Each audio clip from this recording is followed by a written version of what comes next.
Olá, seja bem-vindo a mais um programa Cenário RH. E hoje, mais do que especial, porque estamos no seu mês, o mês do profissional da administração, do estudante da administração, enfim, de todos aqueles ligados a essa ciência tão importante para o desenvolvimento da sociedade. Então, já deixo aqui os meus parabéns para todos vocês que estão nos assistindo e para a administradora Rosângela Arruda, que está aqui com a gente, o administrador Wagner Salles, que são membros da Comissão Especial de Recursos Humanos do CRARJ, e para a nossa convidada, Suelen Moraes, que é gerente de diversidade e inclusão da multinacional Ball.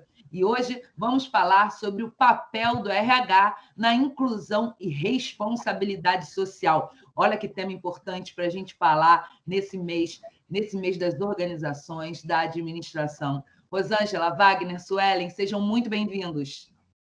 Obrigada. Obrigado, Érica. Prazer estar aqui. Bom, como eu falei, é um tema apaixonante, né, que está crescendo cada vez mais em todas as organizações, pela sua importância, pela sua vitalidade, né? Mas a realidade no mercado de trabalho sobre a inclusão ainda é um aspecto muito dependente de cumprimento legal. Está na lei, a gente cumpre, né? Ainda está muito ligado a isso, como, por exemplo, pessoas com deficiências e jovens aprendizes que têm uma cota, certo? Mas a BOL implementou uma cultura de inclusão para além das questões legais, né? E eu queria muito que a Suelen falasse sobre isso, explicasse sobre isso, qual foi a estratégia usada para quebrar as eventuais resistências e transformar a inclusão em um propósito da empresa, em um propósito de uma empresa grande, multinacional. Suelen, a palavra é sua, estamos doidos para te ouvir. Obrigada, eu quero agradecer novamente o convite, é um prazer estar aqui hoje com vocês, compartilhar um pouco sobre a jornada de diversidade e inclusão da Ball. Primeiro, deixa eu só apresentar, né, a Ball. A Ball é uma empresa multinacional americana, nós somos líder na fabricação de latas de alumínio para bebidas. E a Ball, ela tem 24 mil funcionários espalhados em mais de 5 continentes. Então, assim, você consegue imaginar a pluralidade de culturas e de diferentes formas de trabalhar, a diversidade de pessoas que a gente tem. O grande X da questão aqui é que a gente precisa encarar a diversidade e inclusão como um aspecto também de competitividade no negócio. E por quê? Eu posso trazer aqui alguns benefícios que você consegue trazer para a sua organização quando você tem uma agenda sólida de diversidade e inclusão. Então, nos negócios, né, você tem muito mais criatividade, porque quando você cria um espaço de segurança psicológica em que as pessoas se sintam confortáveis em levantar a voz, em contribuir com ideias, com soluções inovadoras, isso, consequentemente, vai impactar os seus resultados. Quando você tem pluralidade de pessoas e de pensamentos dentro da sua organização, você consegue entender melhor o mercado, você consegue antecipar tendências de consumo. E sem falar também que diversidade e inclusão ela é como se fosse um grande chamariz para as pessoas que trabalham na Ball. Então, assim, você consegue atrair os melhores talentos, você consegue reter essas pessoas, porque quando você tem um clima, né, de trabalho, um ambiente inclusivo, um ambiente de respeito, um ambiente acolhedor, essas pessoas elas vão entrar na companhia, elas vão decidir ficar por mais tempo. Então, como é que isso surgiu na Ball, né? A área de diversidade e inclusão surgiu em 2015, então a gente tem 6 anos. Inicialmente foi só nos Estados Unidos, mas ano passado, e o contexto pós-pandêmico, né, essa necessidade da liderança ser cada vez mais inclusiva, mais empática, o privado e o público se misturaram completamente, né? O nosso trabalho agora é dentro da nossa casa. Então, essas mudanças nos Estados Unidos, a gente teve aqueles movimentos a morte do George Floyd, então todos esses movimentos sociais, eles aceleraram a implementação global da agenda de diversidade e inclusão na Ball. Então, só para explicar um pouco para vocês, a área de diversidade e inclusão da BOL, ela responde diretamente para o CEO, e isso é uma resposta muito clara, porque a gente sempre fala que sustentabilidade a gente não negocia, é um imperativo para o nosso negócio. E isso também é como diversidade. Diversidade é a coisa certa a se fazer e a gente não vai negociar. Então,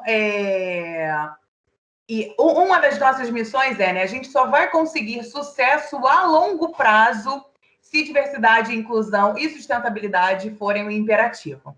Então, a alta administração da BOL, ela enxerga a área de diversidade no mesmo patamar que as áreas de operações. Se a gente tem metas para ter eficiência operacional, se a gente tem metas ligadas à sustentabilidade, a gente precisa ter metas também ligadas à diversidade. Então, tanto globalmente quanto regionalmente, cada setores, cada regiões e os executivos, eles também são responsáveis por aumentar o percentual de mulheres em posições de liderança, aumentar o percentual de diversidade racial, criar esse ambiente, né, essa cultura de pertencimento dentro da organização. Nós temos também alguns indicadores de comprometimento com treinamento, porque educação é muito importante nessa caminhada de diversidade e inclusão. Então, tem uma frase que eu adoro: não tem como você gerenciar seu sucesso se você não tem nenhuma forma de medir. Então, por isso que eu acho muito importante você estabelecer KPIs. Então, assim, eu acho que isso é uma realidade na BOL. Diversidade não é uma agenda somente do RH. Diversidade é uma agenda do negócio. E diversidade, ela permeia todas as áreas. Então, eu acho que a gente já conseguiu registrar alguns bons avanços nesses 5 anos aí de caminhada. Aqui na América do Sul, né, a gente tem 1 ano, mas a gente já consegue ter algumas boas histórias para contar. E só para fechar, Eric, eu acho também que é muito importante que você garanta o walk the talk, porque diversidade não pode ser uma política pendurada na parede. Porque no final do dia, quem vai dizer se né? A gente falava muito do greenwashing quando era sustentabilidade. Hoje a gente tem o diversity washing. Quem vai dizer se o que você está fazendo é real ou não é o seu funcionário. Então, assim, a gente precisa garantir que a prática esteja em linha com a teoria. E isso é muito importante, evitar a participação da liderança. Então, a gente precisa liderar pelo exemplo. Tanto a alta liderança quanto a média liderança, porque a gente tem 15 fábricas na América do Sul. Não é o presidente que vai estar lá na linha de produção garantindo que o ambiente é inclusivo, garantindo que não tem um ambiente de assédio, de discriminação. Quem vai estar lá é a média liderança. Então, assim, você precisa engajar todos os níveis na organização na agenda de D&I. Eu achei maravilhoso uma frase que você falou, Suelen. É preciso acreditar na diversidade, né? Eu acho que esse é o ponto base para qualquer organização. Acreditar que aquelas pessoas que você está contratando são capazes, né? E não ser só a diversidade na parede, como você falou. Eu acho que esse é um ponto fundamental para o sucesso de qualquer estratégia, não? Exato, Érica. Principalmente quando a gente fala, né, a gente tem a lei de cotas aqui no Brasil, ela acabou de completar 30 anos, e principalmente para profissionais com deficiência, a gente precisa evitar o capacitismo dentro das organizações. Então, como é que você evita isso? Você precisa oferecer um plano de carreira para essas pessoas, você precisa oferecer desenvolvimento, tanto para as mulheres, né? A gente precisa entender qual é esse teto de vidro que existe. O Instituto Ethos, ele faz uma pesquisa anualmente. Ele analisa o perfil racial e social das 500 maiores empresas do Brasil. E a gente sabe, né, a pluralidade que a gente tem no Brasil, mais da metade do mercado de trabalho é formado por mulheres. Mesmo assim, quando a gente analisa, somente 11% das posições seniores são ocupadas por mulheres no Brasil. E quando eu faço recorte racial, esse número ainda é menor. 4,9% de profissionais negros ocupam as cadeiras dos conselhos. Então, o que a gente, como negócio, né, precisa fazer para atacar esse problema? Então, por isso que eu acho muito importante também a realização de ações afirmativas. A gente precisa fazer, a gente precisa acelerar essa jornada. Porque, por exemplo, ainda mais voltando, né, ao contexto da pandemia, os grupos subrepresentados, eles foram os mais afetados. Então, assim, 87% das posições que foram extintas na pandemia eram posições ocupadas por mulheres. A nossa participação no mercado de trabalho, ela retrocedeu aos patamares da década de 90. As mulheres ocupavam 52% do mercado de trabalho brasileiro e hoje a gente ocupa 42%. Então, assim, isso nos mostra que diversidade e inclusão nunca foi tão urgente. Então, as ações precisam ser realizadas, eu não acredito nisso de, não, uma hora o mercado vai se autorregular. Então, assim, de acordo com o Fórum Mundial, se a gente analisar, né, globalmente, vai demorar mais de 200 anos para a gente atingir a equidade de gênero. Então, por isso que é tão importante a gente ter efetividade nas ações. Uau, caramba! Eu realmente fiquei aqui impactada, né, Érica, com esse bate-papo. A gente nem imaginou que ia ter um banho tão lindo, tão gostoso, né? E a forma como você fala, ela mostra o empenho e a motivação de vocês nessas políticas, nesses acompanhamentos, nessas mudanças. Tudo isso facilita. Me diz aí, como é que vocês, enquanto empresa, enquanto BOL, preparam os gestores para administrarem suas equipes de trabalho, levando em conta todas as faces da diversidade humana? Porque aí vocês realmente, com esse número enorme de funcionários, vocês têm tudo, né? Um coquetel à frente para poder trabalhar e dar continuidade para que isso realmente vire uma parte do negócio como valor que vocês buscam trazer para o mercado, não é isso? Me diz aí. Então, Rosângela, e essa é uma discussão que eu adoro, porque às vezes a gente fica muito preso às camadas primárias de diversidade, né? Eu falo que diversidade tem algumas dimensões. Tem a dimensão primária e a dimensão secundária. E a gente precisa ficar atento a isso, porque as pessoas acham que diversidade é só gênero, orientação sexual e raça, mas não, vai muito além disso.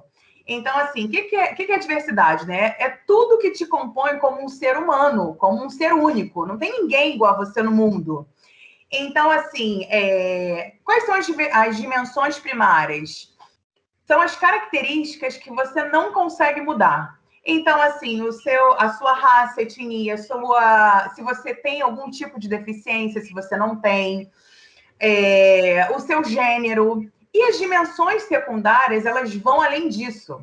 São aquelas que o indivíduo tem algum tipo de controle, assim, que você pode modificar. Então, por exemplo, a sua forma de trabalhar, o seu jeito de se comunicar, o seu grau de educação, de instrução, o seu cargo, o tempo de experiência.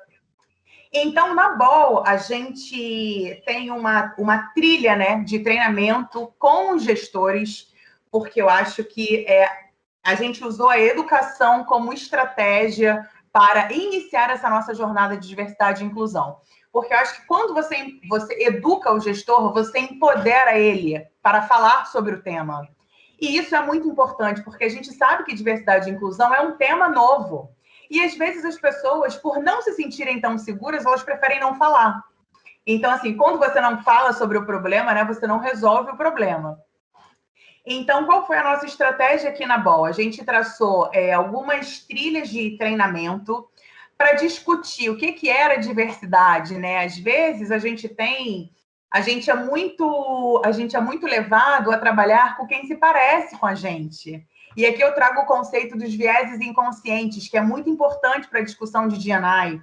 Então, assim, o viés de afinidade, né? A gente costuma se dar melhor com quem se parece com a gente, com quem tem a mesma posição política, com quem estudou na mesma faculdade.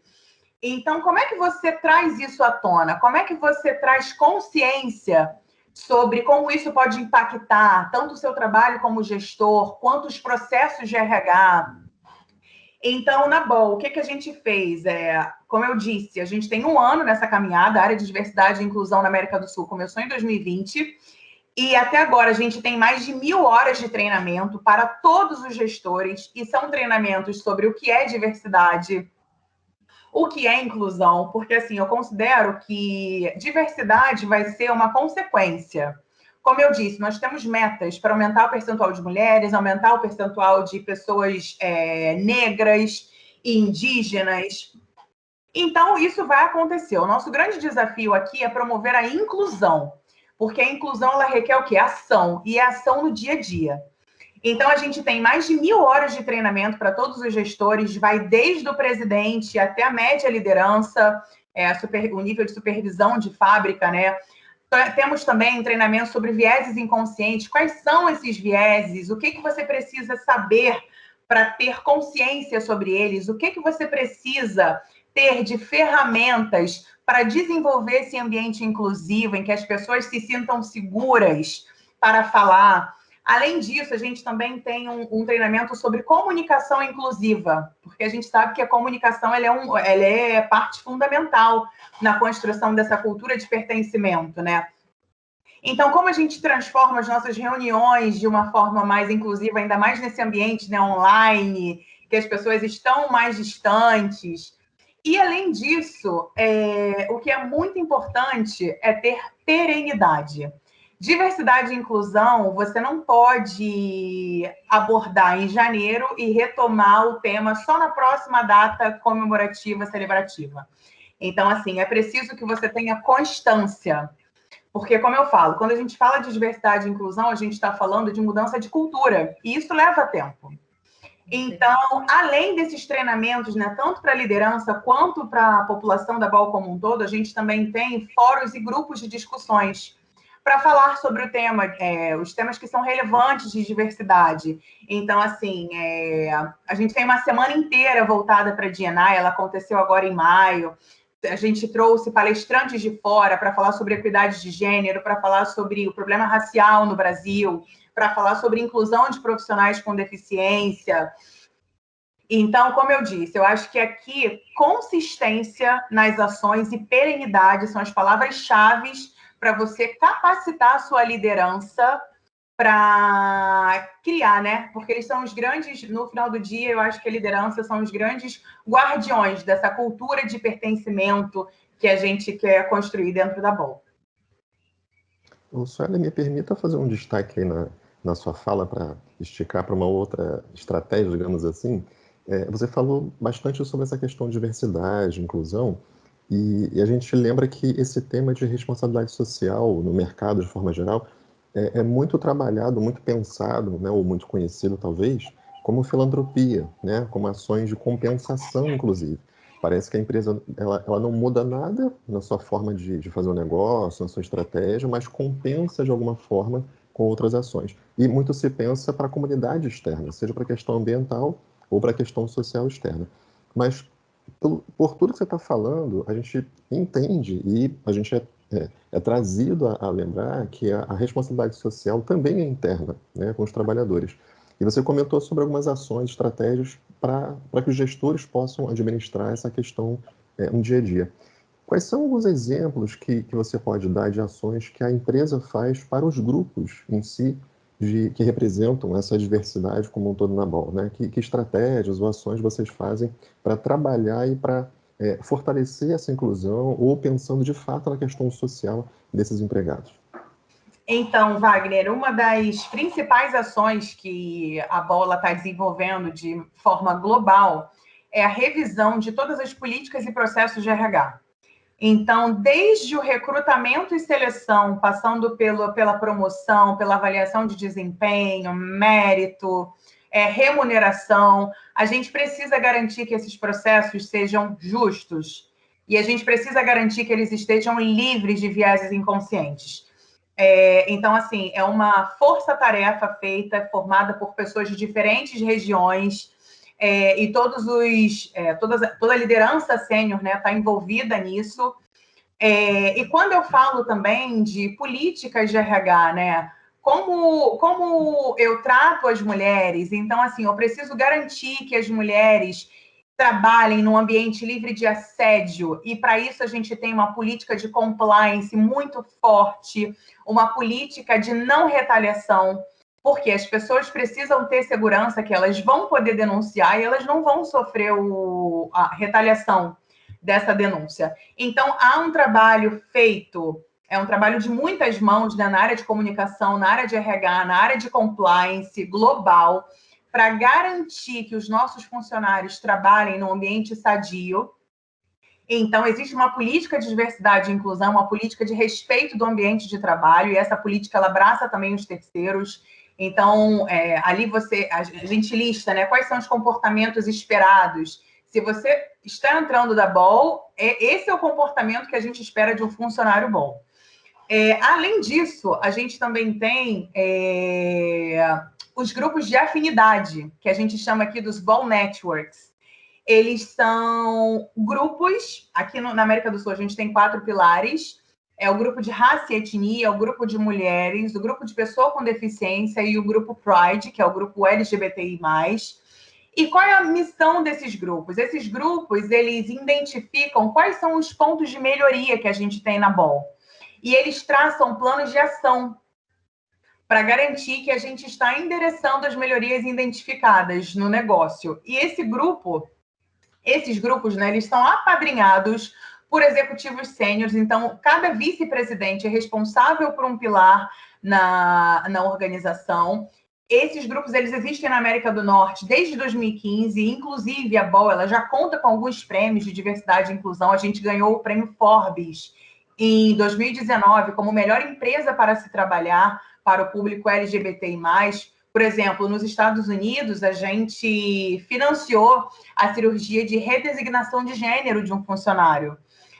Aqui no Brasil, a gente garante que todos os direitos sejam iguais para casais, né, homoafetivos.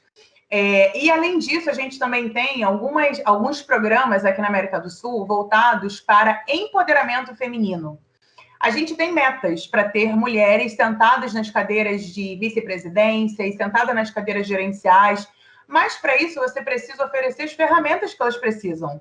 Além da oportunidade, você precisa capacitá-las. Então, para isso, a gente tem um programa que foi desenhado, né, especificamente para empoderar essas líderes mulheres. O nome é Power of Choice. Além do programa do Power of Choice, que é esse programa de desenvolvimento de líderes femininas, a gente também está desenhando um novo programa para pessoa com deficiência e um novo programa de estágio trainee, que vai ser lançado no início do ano. Devido à pandemia, a gente precisou colocar on hold, mas ano que vem a gente vai ter esses programas para desenvolver esses funcionários, desenvolver um plano de carreira. Então, assim, é muito importante que a gente tenha ações práticas implementadas no nosso dia a dia, né? Porque é isso que vai garantir se o meu programa de diversidade e inclusão ele vai ser sustentável ou não. Eu achei interessante você tudo isso que você está falando, dessa implementação na América do Sul no último ano. Né? Haja vista que no último 1 ano e meio foi uma loucura na vida de todo mundo, no mundo todo. Né? Você acha que a pandemia, né, esse momento home office, essa mudança de paradigmas que a gente está vivendo, ajudou a potencializar a necessidade dessa diversidade, dessa inclusão, dessa maior responsabilidade social, Suelen, ou não teve muito a ver? Érica, eu acho que assim, o contexto pós-pandêmico ele acelera muito a implementação da agenda de diversidade. Então, assim, a revista Você RH e o Instituto Mais Diversidade, a consultoria Mais Diversidade, eles conduziram uma pesquisa com centenas de empresas ano passado. E 97% das empresas afirmaram que manteriam e aumentariam os investimentos na agenda de D&I. E vem muito disso que eu falei, né? A pandemia, ela trouxe muitos desafios. Então, assim, como eu disse, desemprego, os grupos subrepresentados, né? A população negra, ela foi cada vez mais precarizada. As mulheres foram demitidas, muito demitidas. Algumas precisaram sair porque era quase impossível, né? Você conseguir conciliar família, crianças em casa e trabalho. Então, por isso que as mulheres também sofreram muito. Mas eu acho que a pandemia também ela trouxe uma grande oportunidade para a diversidade. Por quê? Eu acho que os líderes, a gente conseguiu enxergar o valor na liderança inclusiva. Você precisa ser empático. Então, assim, eu acho que depois de uma pandemia global, né? Todo mundo ficou mais empático, todo mundo conseguiu entender um pouco um lado do outro. Então, assim, a gente entendeu a importância de você ter a saúde mental em dia. Todo mundo no mesmo barco, né? Todo mundo no mesmo barco. Do presidente ao servente, como diz a nossa amiga Ana Carvalho. Ana Carvalho. Exato, Érica. Então, por exemplo, e a gente consegue ver isso refletido no próprio mercado de trabalho. Os millennials são jovens. Eles já formam mais de 50% do mercado de trabalho e 75% dos millennials, eles assumem que preferem trabalhar em empresas que tenham compromisso com sustentabilidade, tanto ambiental quanto social. Então, assim, se você não abraça a agenda de diversidade e inclusão, provavelmente, daqui a algum tempo, você vai estar fora do mercado. Porque, assim, né, eu escutei uma vez uma frase muito poderosa de uma convidada que participou da nossa Semana de Diversidade e Inclusão. Ela falou assim, se eu não puder ser eu mesma no meu ambiente de trabalho, eu faço questão de não estar presente nessa companhia. Se eu não puder me trazer por completo, eu prefiro não estar. E exatamente isso. E como eu te disse também, eu acho que a pandemia ela trouxe oportunidades também. Para quê? Para a gente expandir a nossa cabeça. Por exemplo, o profissional com deficiência. A gente está falando em uma nova forma de trabalho. Então, assim, as pessoas agora trabalham de casa. Será que não é uma oportunidade para você incluir mais tipos de profissionais? Talvez aqueles que têm mobilidade muito reduzida, que o deslocamento para um escritório, né, seria dificultado. Então, assim, agora você consegue atrair ainda mais talentos. Então, por exemplo, treinamentos online, né? A gente entrou na era dos treinamentos online. Você consegue atingir muito mais pessoas do que quando os treinamentos eram físicos dentro de uma sala.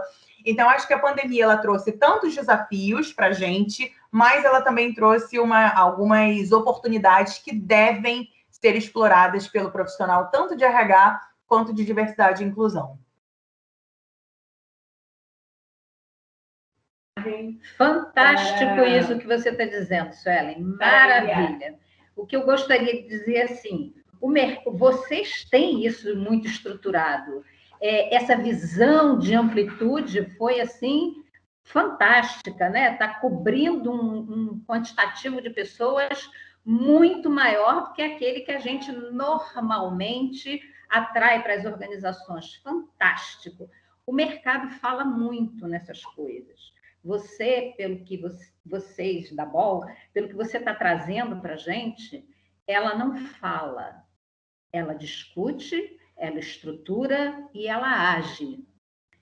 E o mercado, não sei se eu estou sendo pessimista, não sei, mas eu acredito que esse mercado ele fala muito, mas a ação dele não é tão forte, nem tão presente, nem tão estruturada como a gente está vendo agora. É possível, mas vamos arregaçar as mangas para que a gente consiga fazer isso.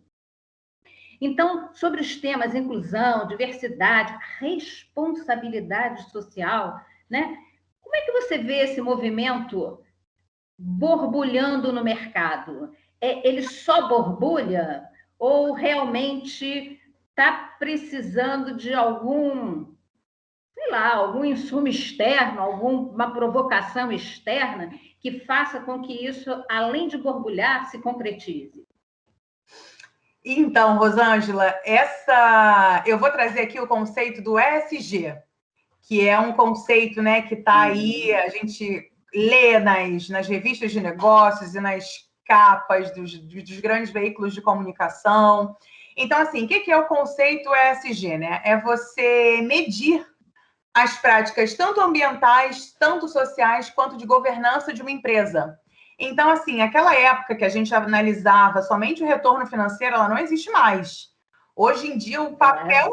Exatamente. Hoje em dia, a gente analisa a sustentabilidade de uma forma o quê? Transversal.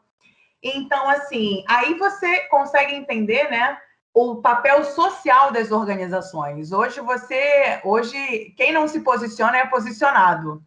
Então, assim, uma vez eu li uma frase num artigo da Berge que falava: não é possível realizar negócios saudáveis em uma sociedade doente. Então, essa visão ESG, ela traz muito isso, esse conceito de responsabilidade para as organizações. Então, por exemplo, a Nasdaq, a Bolsa de Tecnologia Americana, ela já avisou que ela não vai considerar empresas que não têm nenhum tipo de representatividade na alta liderança. Então, se você não tiver diversidade no conselho, você não vai ser listado na Nasdaq. E alguns bancos americanos já estão começando a fazer isso. Não vamos fazer abertura de IPO para empresas que não têm compromisso com diversidade. Então, o que a gente vê? A gente vê o mercado caminhando em direção a isso. Assim como foi sustentabilidade há alguns anos atrás, né? O que acontece aqui no Brasil? O tema de diversidade e inclusão, ele foi bem tropicalizado. Então, assim, as empresas que tinham sedes nos Estados Unidos, elas cascatearam o tema de D&I para o Brasil. A gente já vê alguns avanços, mas ainda estamos no início da caminhada. A verdade é essa. Então, como eu disse, né, a Mais Diversidade, ela fez essa pesquisa com a Você RH. 97% das empresas falaram que iriam manter os investimentos, mas, por exemplo, a gente ainda precisa colocar um pouco mais de foco o quê? Na definição de metas, na definição de indicadores. São poucas empresas ainda que têm um programa de D&I robusto, com diretrizes e com governança, mas existe um movimento no Brasil que me deixa feliz, né, como profissional de diversidade e inclusão. Existe um movimento acontecendo. Então, assim, a gente já tem algumas boas histórias. E, por exemplo, eu acredito muito em intencionalidade das ações. Eu acho que você precisa querer fazer. Então, por exemplo, você falou, né? A BOL, a gente vê que vocês falam, mas faz. E eu tenho muito orgulho de compartilhar com vocês um case de Frutal. Frutal é a nova fábrica na BOL. Ela foi inaugurada há 2 dias. Foi o nosso grande day one, né, o dia da abertura. E Frutal é uma cidade no interior de Minas Gerais. E a economia, ela é baseada na produção de abacaxis. E a fábrica de Frutal, ela já nasceu com esse compromisso muito forte com diversidade e inclusão. Então, a gente enxergou na fábrica de Frutal um case. Então, foi definida uma meta que 40% da força de trabalho seria feminina. E quando a gente chegou em Frutal, foi muito difícil, né, encontrar essas profissionais, porque a gente precisa de mão de obra técnica para trabalhar na linha de produção. Então, o que a área de RH fez, né? A área de RH da BOL? A gente fez uma parceria com o Senai para oferecer capacitação para essas mulheres. Então, mulheres que trabalhavam em seringal, mulheres que trabalhavam no comércio local, mães, donas de casa.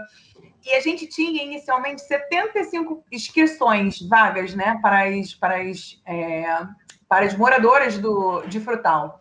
E a gente recebeu mais de 500 inscrições em 2 semanas. Então, assim, o que isso mostra para a gente também, né? Aquela coisa de...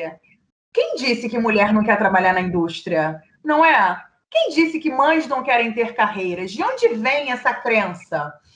Então, depois de alguns meses de treinamento, de parte prática, de parte teórica, essas mulheres foram contratadas e hoje a fábrica de Frutal no Brasil, ela é a fábrica mais diversa da BOL no mundo.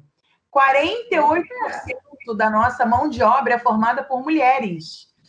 Então, assim, né, é preciso querer fazer. Por isso que eu acredito tanto nas ações afirmativas, né? A gente precisa, quando a gente olha, existe também outra crença, né? Ai, não, Suelen, não existem profissionais negros na organização. Para vocês terem uma ideia, 24% das empresas brasileiras não possuem mulher negra em seus quadros de funcionários. E quando eu falo mulher negra, eu estou englobando mulheres pretas e mulheres pardas. Então, assim, 56% da população do Brasil é negra. E como é que 24% das empresas não tem nenhum tipo de trabalhadora negra em seus quadros de funcionários? Então, por isso que eu acredito que a gente precisa ter intencionalidade, mas intencionalidade sem ação é vazio.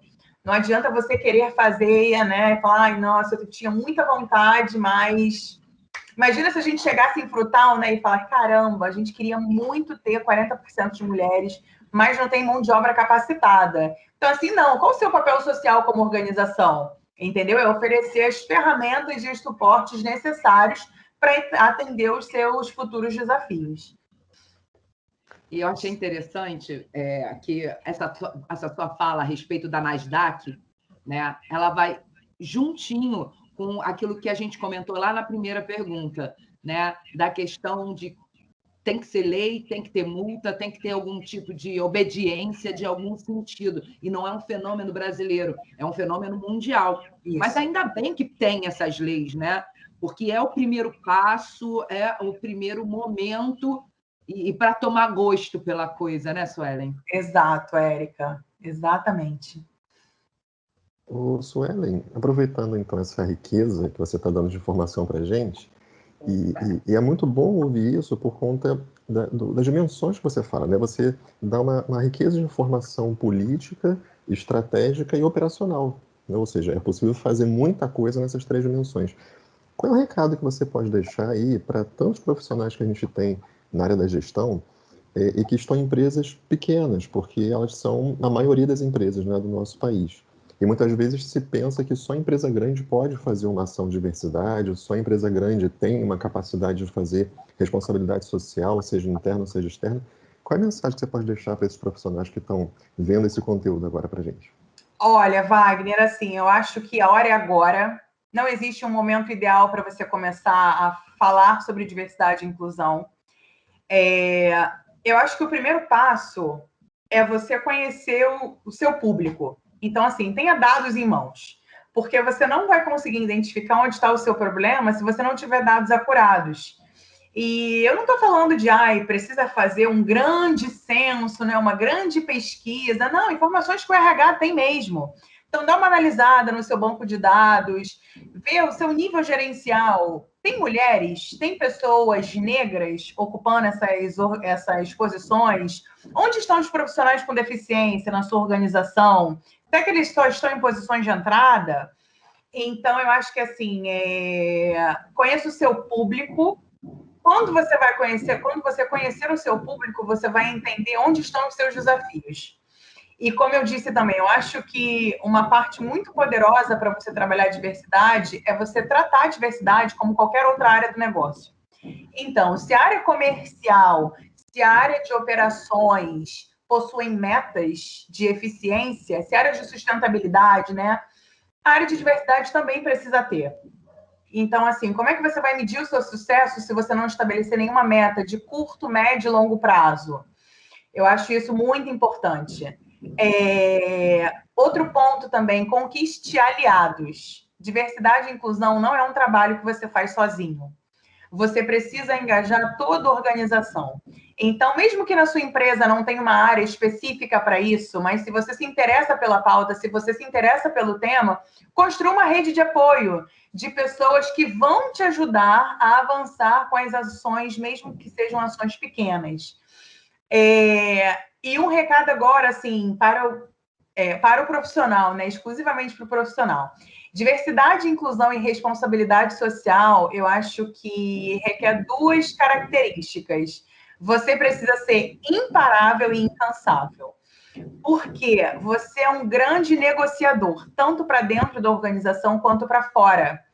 E você precisa se atualizar o tempo inteiro sobre políticas públicas, sobre políticas de direitos humanos. Você precisa entender o que está acontecendo, né, globalmente, tanto regionalmente.